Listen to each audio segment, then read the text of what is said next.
Hello everyone, chapter number 1 computer basic organization को हम discuss कर रहे थे।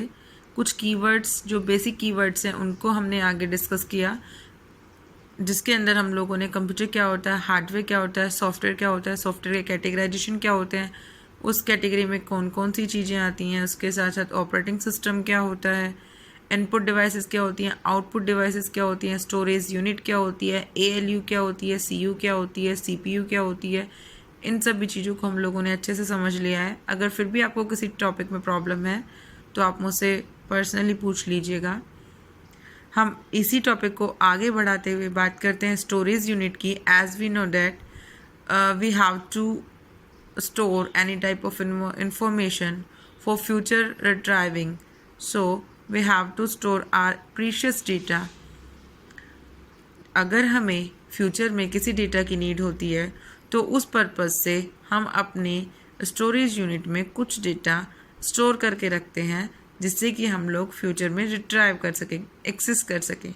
ठीक है, तो इसी वर्क को ध्यान में रखते हुए स्टोरेज यूनिट के कुछ कैटेगराइजेशन किए हैं जो आजकल बहुत ज़्यादा चलते हैं। पहले जो फ्लॉपी डिस्क चलती थी स्टोरेज यूनिट में ही कंसिडर होती थी, बट उसकी जो साइज़ होती थी वो बहुत स्मॉल होती थी। दैट्स वाई फ्लॉपी डिस्क का यूज़ ख़त्म कर दिया गया। फ्लॉपी डिस्क जो पहले आती थी वो 3.14, 3.14 और 5.14 की रेंज में आती थी। ठीक है, इसी वजह से उसको अवॉइड करके कुछ स्पेशल स्टोरेज यूनिट्स जो हमारी आज के टाइम पे काम में आती हैं, like CD, DVD, pen drive, hard disk. ठीक है, अब इसमें जो मोस्ट कॉमन स्टोरेज यूनिट जो कि बहुत ज़्यादा जिसका स्टोरेज कैपेसिटी जिसकी बहुत ज़्यादा होती है, या हम ये बोल सकते हैं कि जिसे हम लोग एक्सटेंड भी कर सकते हैं, और आज के टाइम पे जो सबसे ज़्यादा वास्ट फॉर्मेट में यूज़ में आती है, that is called hard disk. आप लोगों ने हार्ड डिस्क देखी भी होगी। अगर आपने नहीं देखी है तो हम लोग स्कूल चलेंगे तब देखेंगे। फर्स्टली हार्ड डिस्क होती क्या है, आप सभी को पता है कि इसको मैग्नेटिक मीडिया में कंसिडर किया जाता है। मैग्नेटिक मीडिया में कंसिडर करने के पीछे रीज़न क्या है कि इसके अंदर मैग्नेट लगी होती है, जिसके अंदर डेटा और इन्फॉर्मेशन किसी भी फॉर्मेट में सेव होता है। एक बार हम इसे पढ़ जाते हैं, एक एक लाइन को समझते चलते हैं। A magnetic disk on which you can store computer data. एक हार्ड डिस्क एक ऐसी मैग्नेटिक डिस्क है जिस पर आप अपने कंप्यूटर के डेटा को स्टोर कर सकते हैं। Hard disk consist information one और मोर सर्कुलर प्लेट्स। हार्ड डिस्क के अंदर बहुत सारी सर्कल की फॉर्मेट में प्लेट बनी हुई होती हैं, जिसके अंदर हम लोग किसी भी इंफॉर्मेशन को स्टोर करके रखते हैं। और इन प्लेटर्स पर इंफॉर्मेशन कैसे चलती है, क्योंकि ये जो प्लेटर्स होती हैं ये कंटिन्यूसली स्पिनिंग करती हैं। स्पिनिंग करने का मतलब गोल गोल घूमना। ठीक है, these rotating disk are coated with the magnetic material.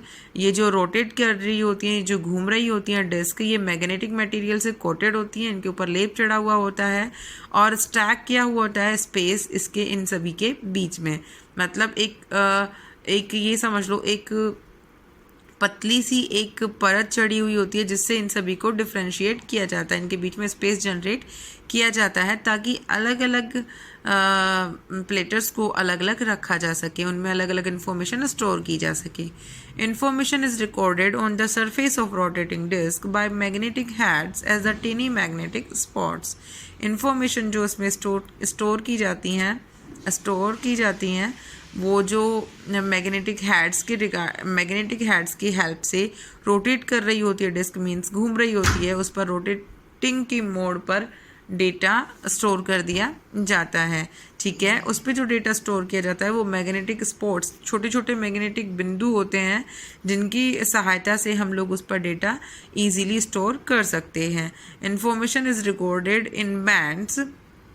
Information जो होता है वो बैंड में रिकॉर्ड होता है और each and every band is called track और सेक्टर क्या होता है ये हम आगे समझते हैं। पहले हम लोग इसकी वर्किंग को समझ लेते हैं। देखिए हम लोग इसकी इनर वर्किंग को देखकर चलते हैं। सपोज़ कीजिए कि जो हमारी हार्ड डिस्क होती है उसमें ऐसे सर्कुलर प्लेटर्स बने हुए होते हैं, ऐसे सर्कुलर प्लेटर्स बने हुए होते हैं जो कि कंटिन्यूसली स्पिनिंग करते रहते हैं। मतलब जब भी आप अपने किसी डेटा को उस पर स्टोर कराते हैं या फिर रिट्राइव कराते हैं, ये कम्प्लीटली घूमती रहती है। जैसे आप लोगों ने, मैं एक सिंपल सा एग्जांपल दे सकती हूँ। जैसे आप लोग पहले पुराने टाइम की मूवी देखी होंगी, मूवीज़ वगैरह में वो जो एक वो गाने बजाने वाला एक वो हेड नोज़ल नहीं होता था, जिस पे एक बहुत मतलब एक लार्ज सर्कल की फॉर्मेट में एक डिस्क लगाते थे और उसके ऊपर एक मेन हेड नोज़ल को ऐसे छोड़ दिया जाता है। जो जहाँ जहाँ पर वो मेन हेड नोज़ल बजता था वहाँ वहाँ से वो गाना चलता था और कंटिन्यूसली वो स्पिनिंग होती रहती थी, मतलब घूमती रहती थी। Same working scenario hard disk का है। अब एक बार इसको समझ जाओ, ये जो सर्कल में बने हुए होते हैं ये इसके स्पिनिंग, ये जो स्पिन करते रहते हैं, ये प्लेटर्स बने हुए हैं सर्कल में। अब ये देखो, ये कंप्लीट ये जो गोला बनता चल रहा है ना, ये तो है कंप्लीट ट्रैक, स्टार्टिंग से लेकर और कंटिन्यूसली ये जो स्पिनिंग करेगा ये पूरा, ये तो है उसके ट्रैक। देखो हम ये बोल सकते हैं ये ट्रैक 1 है, ये ट्रैक 2 है, इसके बाद ट्रैक 3 है, इसके बाद ट्रैक 4 है, लास्ट ट्रैक 5 है। और ये जो इसका ये है ना, ये सेंट्रलाइज्ड नोड है इसका। और ये देखो कि हमने ये जो अलग अलग बना दिया ना, देखो जैसे एक पोर्शन ये बन गया, यहाँ एक लाइन खींची, एक लाइन यहाँ खींची, तो ये एक पोर्शन बन गया, फिर ये खींची, ये एक पोर्शन बन गया। तो इस पोर्शन में यहाँ से लेकर और यहाँ तक का जो डेटा है ये सेक्टर बनेगा। जैसे कि मैंने एक यहाँ से लेकर और यहाँ तक ये जो लाइन खींची, ये पूरा एक पोर्शन बन गया। तो इसमें यहाँ से यहाँ तक ये जो डेटा है ये सेक्टर्स हैं। जैसे हम ये बोल सकते हैं ईच एंड एवरी सेक्टर अलग अलग इन्फॉर्मेशन को लेता है। जैसे हम ये बोल सकते हैं, देखो यहाँ से ये आया, ये भी सेक्टर अलग है, ये आया, ये अलग सेक्टर है, ये आया, ये अलग सेक्टर है। मतलब इन्होंने क्या किया, अपनी अपनी सीमाओं को अलग से बांट दिया, यहाँ से लेकर और मेरा डेटा यहाँ तक आएगा। और ये जो कंटिन्यूसली एक ट्रैक रोटेट हो रहा है, ये ट्रैक है और ये क्या है, सेक्टर है। अब हम ये बोलेंगे कि ये स्पिनिंग कैसे होगा। इसमें एक मेन हेड नोजल होता है, जैसे कि मैंने आपको एग्जाम्पल दिया ना कि मूवीज़ में हमने देखे वो गाने बजते हैं तो उस पर एक मेन हेड को छोड़ दिया जाता है। वो हेड उस पूरी एक प्लेट पर टिका हुआ होता है, वो जहाँ जहाँ टिकता है वही वही इन्फॉर्मेशन रिट्राइव होती है। तो यहाँ पर भी एक मेन हेड नोजल, ये ऐसा एक यहाँ पर एक मतलब एक अलग से पॉइंट सा बना होता है जिसको छोड़ दिया जाता है। ये हेड नोजल स्पिन कराता है इसको, रीड RW मतलब रीड और राइट हेड बोलते हैं। और ये डेटा को रीड भी करता है और राइट भी करता है। अगर हमें कोई भी डेटा हार्ड डिस्क में स्टोर कराना है तो ये जहाँ पर रुकेगा वहीं पर डेटा स्टोर होगा, ये जहाँ से चलेगा वहीं से डेटा एक्सेस किया जाएगा। ठीक है, अब हम लोग एक बार समझ लेते हैं ट्रैक क्या होते हैं। सेंट्रलाइज जो सर्किल होते हैं, जिसे हम बोलते हैं concentric circle on the magnetic surface of the magnetic disk are called the track. मतलब इस सेंट्रलाइज सरफेस से ये जितने भी कॉन्सेंट्रिक रोटेशन जो बनते हैं, प्लेटर्स बनते हैं, इन सभी को हम ट्रैक बोलते हैं। और सेक्टर्स क्या होता है, the tracks on the disk surface are divided into invisible segments known as sectors. इनको इनविजिबल सेगमेंट्स में बांट दिया जाता है और ये क्या कहलाते हैं, सेक्टर्स कहलाते हैं। Data are recorded on the tracks of spinning disk surface and read from the surface by one or more read write heads।